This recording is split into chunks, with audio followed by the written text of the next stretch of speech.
지금 여러분들이 입고 계신 옷, 또 신발, 또 들고 오신 가방 다 뭐가 있을까요? 브랜드가 있죠. 옷에도 브랜드가 있고, 또 신발에도 브랜드가 있고, 또 들고 계신 가방이나 지갑, 여러 가지 소지품에도 브랜드가 있습니다.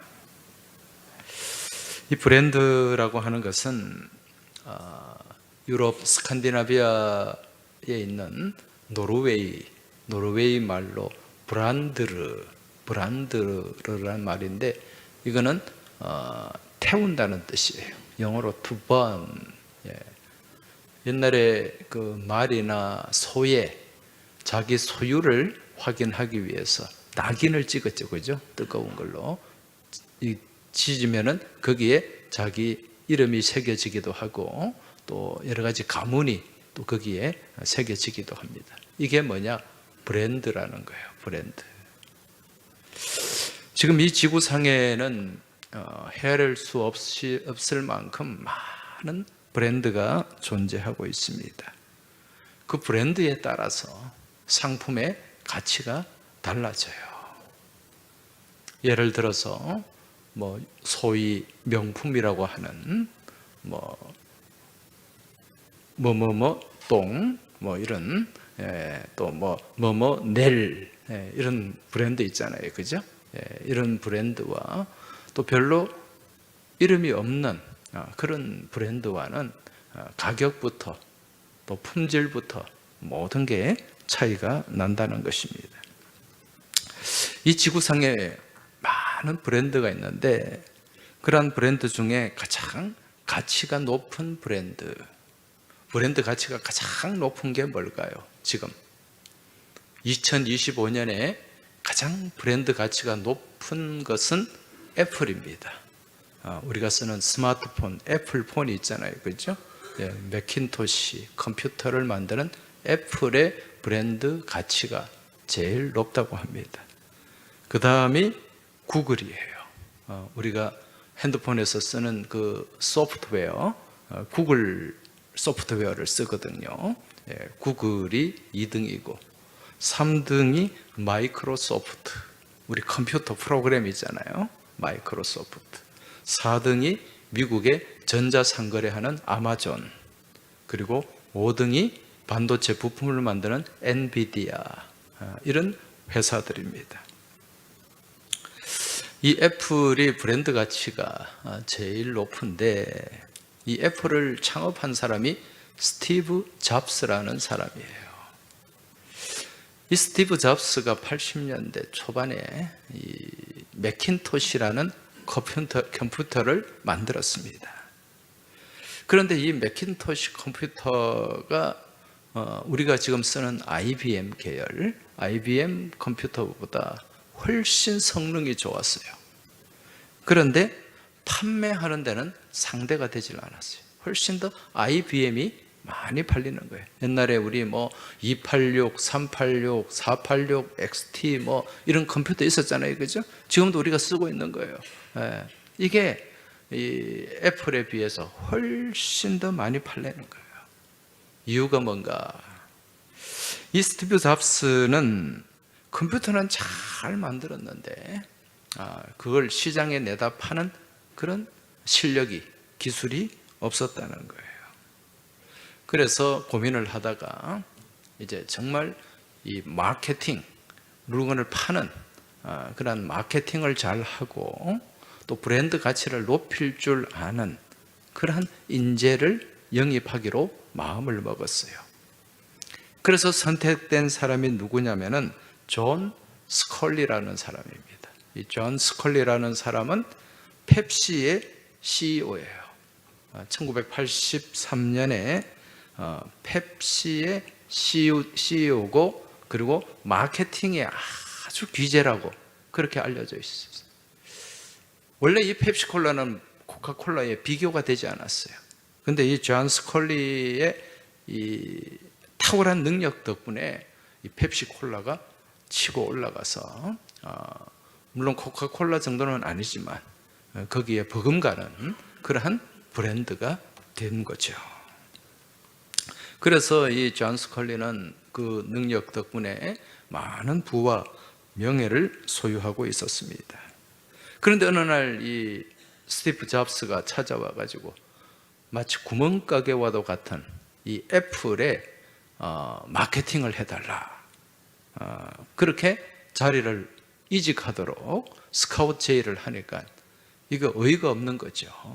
지금 나는 잘 나가는 펩시콜라의 CEO인데 내가 뭐 한다고 거기에 애플에 가겠냐, 그런 생각을 했습니다. 그럼에도 불구하고 이 스티브 잡스가 계속해서 집요하게 설득을 했어요. 그리고 또 보상도, 충분한 보상도 제안을 했습니다. 그래도 꿈쩍도 하지 않았어요. 그러다가 이제 마지막 승부수를 던집니다. 그 승부수로 던진 게 이 존 스컬리를 자극하는 말이었어요. 어떤 말을 했는가? 존, 당신은 앞으로 설탕물이나 팔면서 나머지 인생을 허비하겠습니까? 아니면 세상을 바꾸는 일에 자신을 던지겠습니까? 이런 도전적인 말을 던졌습니다. 지금 그 사람의 건강, 사람들의 건강을 해치는 그런 설탕물이나 팔면서 남아있는 인생, 당신의 인생을 거기에 쏟아붓고 허비하겠느냐? 아니면 정말 세상을 바꿀 만한 그러한 가치 있는 일에 당신의 인생을 거기에 투자하겠느냐? 그런 제안이었어요. 이 말에 충격을 받고 존 스컬리가 애플로 옮겨가게 됩니다. 자, 이 시간에 이 자리에 계신 여러분에게 한 가지 질문을 던지겠습니다. 지금 여러분은 남아있는 인생을 어떻게 사시겠습니까? 지금까지 살아오신 대로 그냥 그렇게 사시겠습니까? 아니면 지금보다 더 의미 있고 가치 있는 그러한 일을 하기 위해서 최선을 다하는 삶을 사시겠습니까? 여러분, 가장 의미 있는 일이 뭡니까? 사람을 살리는 일이에요. 이것보다 더 중요한 일이 없습니다. 예수님이 왜 이 땅에 오셨습니까? 살리기 위해서 오셨어요. 살리기 위해서. 생명을 주시기 위해서 오시겠어요. 여러분, 죽음의 자리에서 생명의 자리로 옮겨가는 것, 이게 가장 복된 일이고 가장 가치 있는 일입니다. 그저 남아있는 인생, 내 먹고 싶은 거 먹고 즐기고 싶은 일 즐기면서 다른 사람과 별 차이 없이 그렇게 내 인생을 그렇게 살아가겠다, 그렇게 생각할 수도 있어요. 그렇지만 힘들어도, 부딪힘이 있어도, 때로는 자존심이 꺾이기도 하더라도 내가 의미 있는 일, 가장 복된 일, 내가 주님으로 모시고 내 인생의 주인 되시는 예수님이, 우리 하나님이 가장 기뻐하시는 그 일에 내 남아있는 인생을 던지겠다, 그런 각오와 그런 다짐과 그런 결단이 있다면 그 인생은 복된 인생인 줄로 믿습니다. 여러분, 우리 인생이 그렇게 많지 않습니다. 그렇게 많이 남아있지 않다는 거예요. 우리 인생은 모래시계와 같다고 하지 않습니까? 저기 강원도 정동진에 가면 세계에서 가장 큰 유명한 게 있죠. 그게 뭡니까? 모래시계예요. 그 정동진이 옛날에 모래시계라는 드라마의 그 촬영지였잖아요. 거기 가면 세계에서 가장 큰 모래시계가 있습니다. 그 모래시계는 위에서 아래로 흘러내리는데 딱 1년이 걸립니다. 왜 인생이 모래시계와 같은가? 여러분, 모래시계는 그 모래가 다 흘러내리면 시계는 멈추게 됩니다.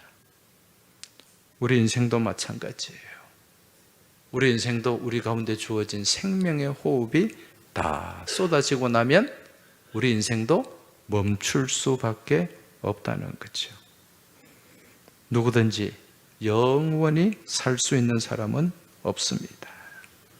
우리에게 주어진 인생, 남아있는 인생은 지극히 제한적이라는 것, 이걸 우리가 잊지 말아야 할 줄로 믿습니다. 이 남아있는 인생, 얼마 되지 않은 인생 가운데 가장 복되고 가치 있는 일을 하면서 그 인생을 살아가는 지혜가 있길 주의 이름으로 축원합니다.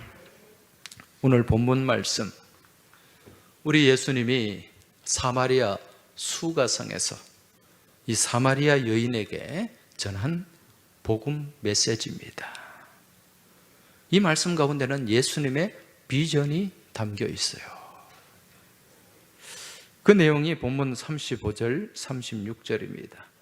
다시 한번 보시기 바랍니다. 너희는 넉 달이 지나야 추수할 때가 이르겠다 하지 아니하느냐? 그러나 나는 너희에게 이르노니 너희 눈을 들어 밭을 보라. 휘어져 추수하게 되었느니라. 거두는 자가 이미 삭도 받고 영생에 이르는 열매를 모으나니 이는 뿌리는 자와 거두는 자가 함께 즐거워하게 하려 함이라. 할렐루야. 지금 이 말씀에 보면 너희는 넉 달이 지나야 추수할 때가 이르겠다 하지 아니하느냐? 그러나 나는 너희에게 이르노니 너희 눈을 들어 밭을 보라. 휘어져 추수하게 되었도다. 지금 이 말씀을 보면 시선의 차이가 등장합니다. 누구와 누구의 시선입니까? 예수님과 제자들의 시선입니다. 예수님이 바라보는 것과 사람들이 바라보는 것, 차이가 있다는 거예요. 이 말씀을 통해서 우리 믿음의 사람들, 믿음의 백성들은 어떤 눈을 가지고 어떻게 바라봐야 되는가, 이걸 깨달을 수가 있습니다. 지금 예수님이 뭐라고 말씀합니까? 너희 눈을 들어 밭을 보라. 눈을 들라는 거예요. 들어라. 이 말은 에파로이라는 헬라어입니다. 이것은 높이 보라는 거예요. 하늘을 보라는 거예요. 지금 제자들이나 사람들은 아직 추수할 때가 많이 남았다. 넉 달이 지나야 추수할 것이다. 그렇게 얘기합니다. 시간이 많다는 얘기죠. 여기서 넉 달은 곡식에 씨를 뿌리고 그리고 추수할 때까지의 기간을 얘기하는 거예요. 시간이 많다는 거죠.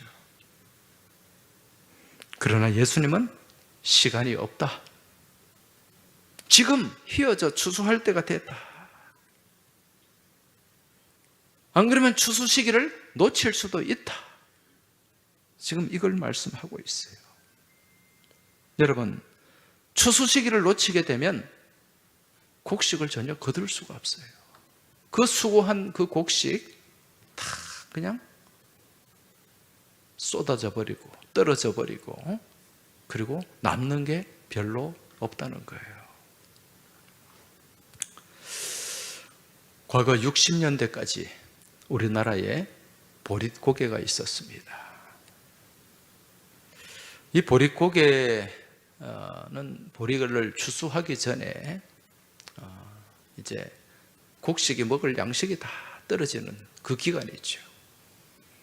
그러니까 먹을 게 없어서 풀뿌리 캐먹고 산의 나무 껍질 벗겨 먹고 그렇게 겨우 견뎠습니다. 그리고 굶어 죽는 사람도 많이 있었습니다. 그런데 이러한 보릿고개를 해결해 준 곡식이 있었어요. 쌀이 있었습니다. 신품종이에요. 그 쌀이 무슨 쌀일까요? 시골에서 농사를 지으신 분은 아실 텐데 품종이요, 쌀 품종이 개발된 거예요. 그 품종이 통일벼예요. 통일벼. 그런데 밥맛은 없어요. 쌀은 많이 나는데 밥맛은 없어요. 그렇지만 그게 어딥니까? 밥을 먹을 수 있는데. 그래서 이 보릿고개 문제를 해결을 해줬기 때문에 이 통일벼가 어디에도 들어갔느냐? 우리 동전에도 들어가 있어요. 동전에도. 옛날에, 요즘은 이 뭐 10원짜리, 50원짜리 잘 안 씁니다. 그죠? 옛날에는 10원짜리, 50원짜리 많이 썼어요. 그 동전에 보면 50원짜리 동전 뒷면에 뭐가 있었습니까? 한번 보여주세요. 기억이 안 날 것 같아서. 저게 50원. 저기 저 쌀이 무슨 쌀입니까? 통일벼예요. 이 통일벼는 다른 품종보다 소출이 30%나 더 많았어요. 키도 작아서 쓰러지지도 않아요. 잘. 옛날에 벼 이제 빼셔도 됩니다. 옛날에 그 벼, 요즘도 마찬가지예요. 이 태풍이 한번 오면 벼가 쓰러져 버리잖아요. 그러면은 그 물에 잠기면 막 벼에서 싹이 나고 못 먹습니다. 그런데 이 통일벼는 키가 그렇게 크지 않기 때문에 잘 넘어지지도 않고 그런 피해도 적기 때문에 굉장히 소출이 많은 그런 좋은 품종이었어요. 근데 한 가지 단점이 있습니다. 그게 뭐냐? 곡식의 나달이 잘 떨어진다는 거예요. 그래서 추수할 시기를 딱 지켜야지, 조금 수수 시기를 지나버리면, 놓쳐버리면 곡식이 다 쏟아져 버려요. 그러면 그것도 하나씩 주술 수도 없고 못 먹잖아요. 그래서 이 게으른 농부들은 이 통일벼 농사 짓기가 쉽지가 않았어요. 부지런하게 그렇게 서두른 농부는 30%의 더 많은 생산을 하게 되고 또 소출을 올리게 된다는 것입니다. 오늘 우리가 읽은 말씀 또한 지금 곡식이 무르익어서 추수할 때가 되었는데 지금 사람들은 시간이 많다 그렇게 생각하는 거예요. 그런데 예수님은 뭐라고 말씀합니까? 서둘러라. 지금 추수해야 된다. 시간이 얼마 남지 않았다는 거예요. 이건 무슨 얘기입니까? 영적인 메시지예요. 영적인 메시지. 앞서 말씀드린 것처럼 여러분, 우리 인생 그렇게 많이 남지 않았습니다.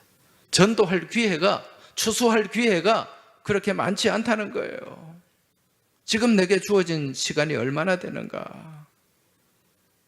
제가 좀 충격적인 얘기를 좀 말씀드릴게요.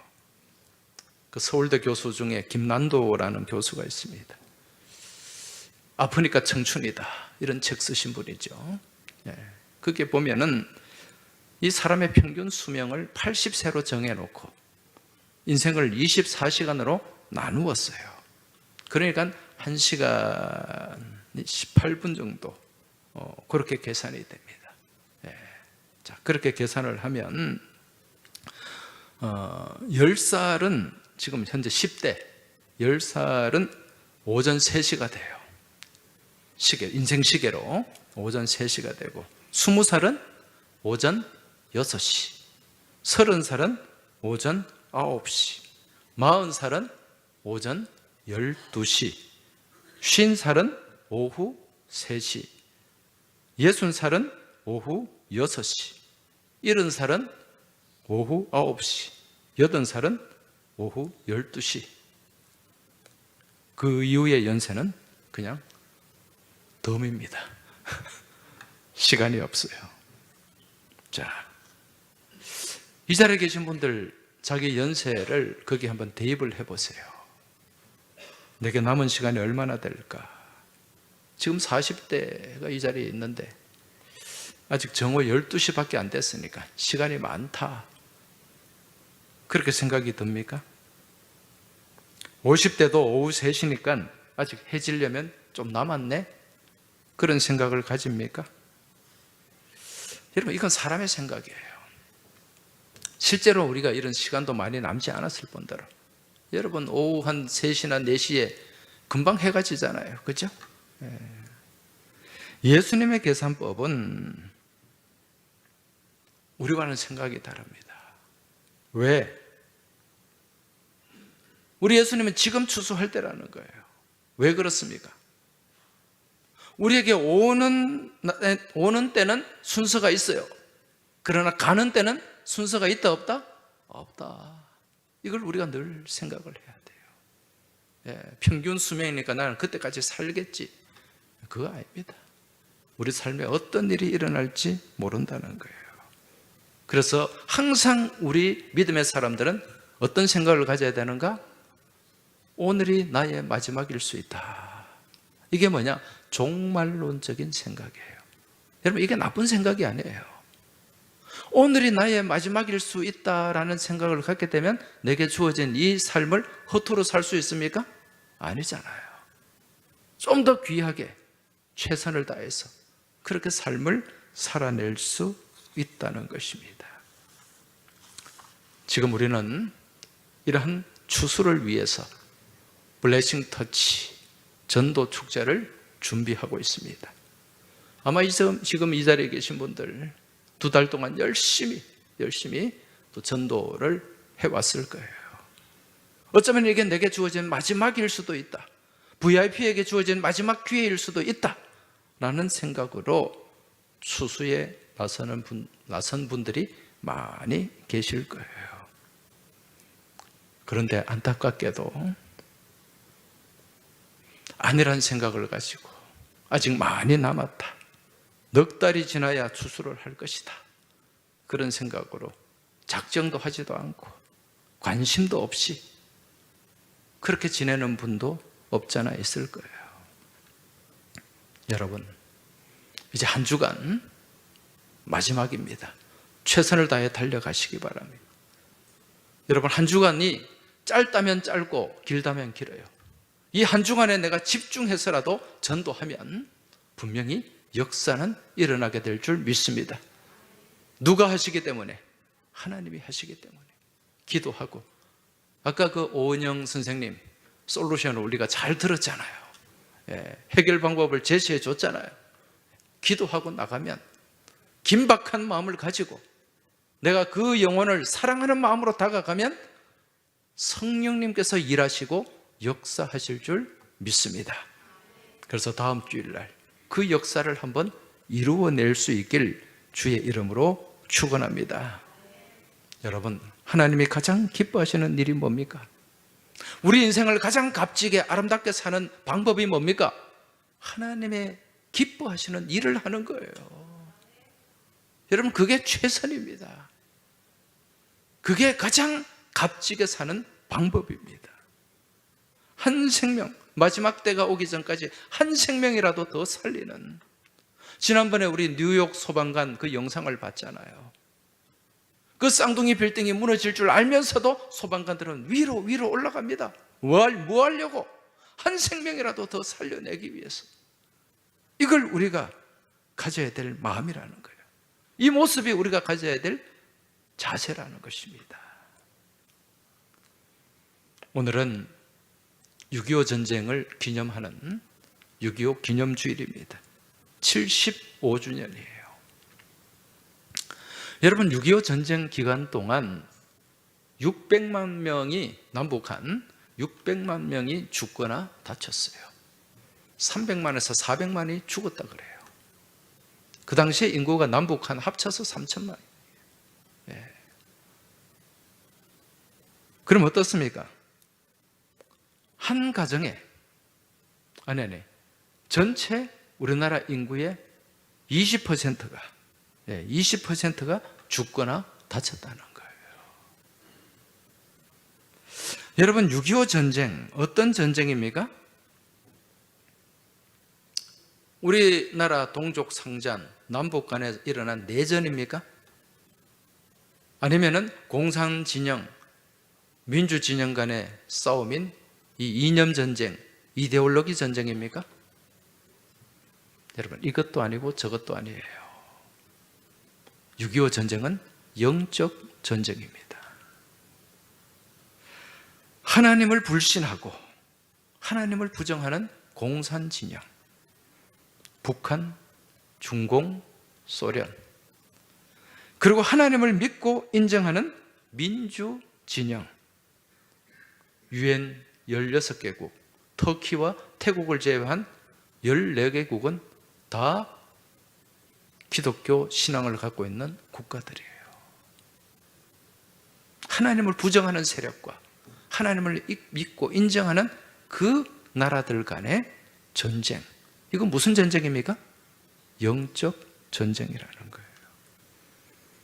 지금도 이 전쟁은 끝나지 않고 있습니다.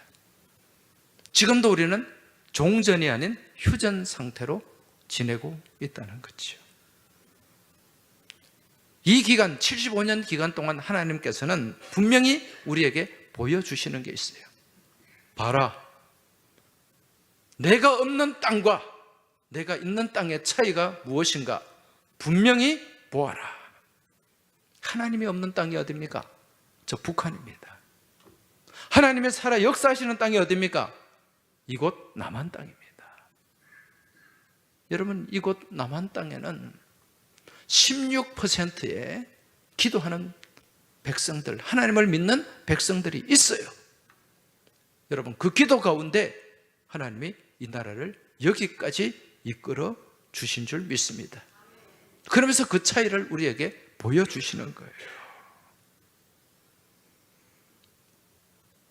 사랑하는 교회 여러분, 지금도 우리 주변에는 하나님 없는 세상에서 영적 어둠 가운데 사로잡혀 지내는 그런 사람들이 많이 있습니다. 그렇게 사로잡힌 영혼들 가운데는 내 가족도 있고, 내 친척도 있고, 내 친구도 있고, 내 형제, 자매, 심지어는 자녀들도 있다는 사실입니다. 여기에 우리는 긴박한 마음을 가져야 돼요. 아직 넉 달이 지나야 그런 생각하지 말고 바로 지금이 추수할 때다. 지금 해야 된다. 이 마음을 가지고 한 주간 긴박하게 뉴욕의 소방관처럼 그렇게 달려갈 수 있길 바랍니다. 그래야 우리 하나님 앞에 섰을 때 하나님, 제가 다른 거는 못해도 누구누구 한 사람은 내가 전도했습니다. 내가 누구누구 한 사람은 하나님께로 인도했습니다. 이것만큼은 하나님 좀 봐주십시오. 그렇게 말할 수 있는 여러분에게 은혜가 있길 주의 이름으로 축원합니다. 이 시간 같이 찬양하고 기도하며 나아가겠습니다. 눈을 들어 하늘 보라. 곳곳마다 상한 영의 탄식 소리 들려오고 있습니다.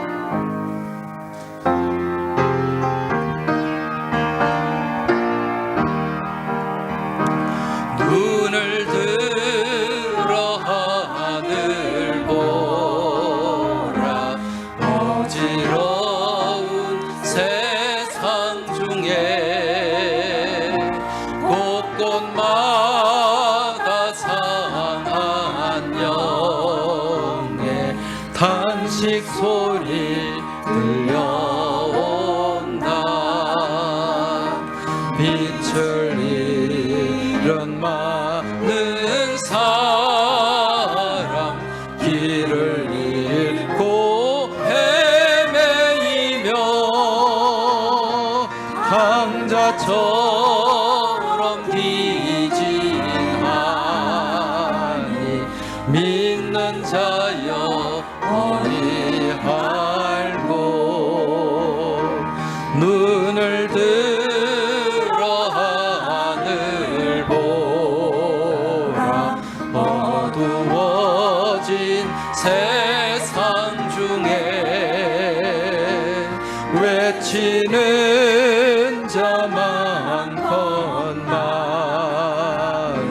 생명수는 말랐어라. 죄를 대속하신 주님 선한 일꾼 찾으시나. 대답하리 어디 있나. 믿는 자여 어리할고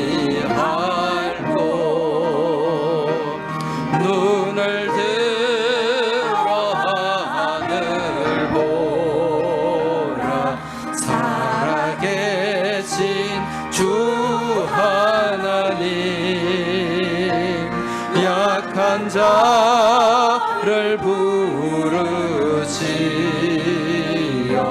하늘 뜻을 전하셨다. 생명수는 홀로 예수 처음이요 나중이라.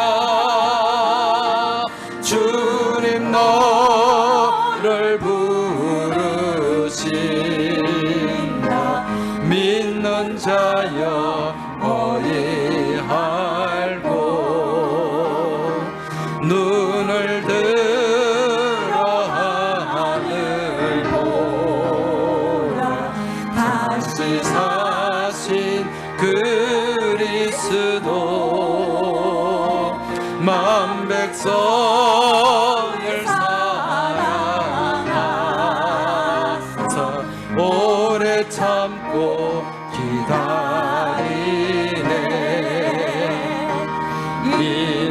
인내하신 우리 구주 주의 심판하시는 날 곧 가까이 임하는데 믿는 자여 어이 알고. 우리 이 시간 같이 기도하겠습니다. 오늘 나누고 받은 말씀을 여러분 놓치지 말고 붙잡으시기 바랍니다. 그 말씀 위에 굳게 서서 기도할 수 있길 바랍니다. 기도하실 때 하나님, 저의 눈을 들게 하여 주옵소서. 눈을 들어서 위의 것을 바라보게 하시고 하늘의 것을 바라보게 하시고 하나님께서 기뻐하시는 것이 무엇인가를 바라보며 깨닫게 하여 주시옵소서. 그리하여 이 어지러운 세상 가운데 곳곳마다 들려오는 상한 영의 그 탄식 소리 듣게 하여 주시고 전도의 긴박감과 전도의 그 긴박성을 우리가 품고 최선을 다해 우리가 전도하며 또 복음을 증거하며 나아가게 하여 주옵소서. 그리하여 다음 주일 블레싱 터치 전도 축제일에 빈손으로 오지 않게 하여 주시고 꼭 한 심령이 한 영혼을 손에 손을 잡고 이끌고 그렇게 주님 앞에 나와 영광 돌리며 살리는 일에 최선을 다할 수 있도록 우리가 여기에 한 주간 집중하게 하여 주옵소서. 이 시간 같이 우리 주님 주여 한번 힘차게 부르짖고 같이 기도하며 나아가겠습니다. 주여.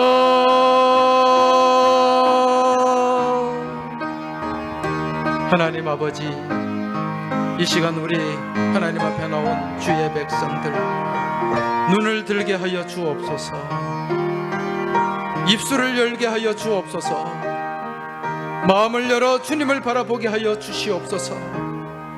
주님의 말씀, 주님의 음성을 들었사오니 이제 이 말씀 붙잡고 나아가게 하여 주옵소서. 이 말씀 의지하여 나아가게 하여 주옵소서. 아직도 하나님을 모르고 또 하나님을 떠나 살아가는 어둠 속에서 방황하고 죽음을 향해 맹목적으로 달려가는 많은 잃어버린 심령들이 있습니다. 그들을 향해 주님 저희가 손을 내밀게 하여 주옵소서. 주의 사랑으로 다가가게 하여 주옵소서. 주의 생명의 복음을 증거하게 하여 주옵소서. 다음 주일이 블레싱 터치 전도 주일입니다. 주님 한 심령도 빈손으로 나오지 않게 하여 주시고 모두가 손에 손을 잡고 생명길을 걸어가게 하여 주시옵소서. 그리하여 하나님께 영광 돌리는 하나님의 기쁨이 되는 저희 모두가 되게 하여 주시옵소서. 아버지, 은혜로우신 하나님 아버지, 오늘 주님께서 저희에게 주신 말씀을 저희가 붙잡습니다.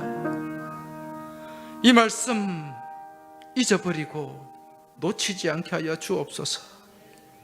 한 주간 동안 이 말씀 붙잡고 최선을 다해 눈을 들어 하늘을 바라보게 하시고 눈을 들어 추수할 밭들을 바라보며 나아가게 하여 주시옵소서. 아직도 하나님을 모르고 어지러운 세상 가운데서 상한 심령을 가지고 탄식하는 많은 잃어버린 영혼들이 있습니다. 이들을 품게 하여 주옵소서. 이들에게 다가가게 하여 주옵소서. 이들을 사랑으로 터치하게 하여 주옵소서. 그래야 다음 주일에는 반드시 한 심령을 하나님께로 인도할 수 있는 저희 모두가 되길 소망하며 듣는 사람 모두에게 생명의 복음을 증거하는 이 한 주간이 되길 소망하며 예수님 이름으로 기도하옵나이다. 아멘.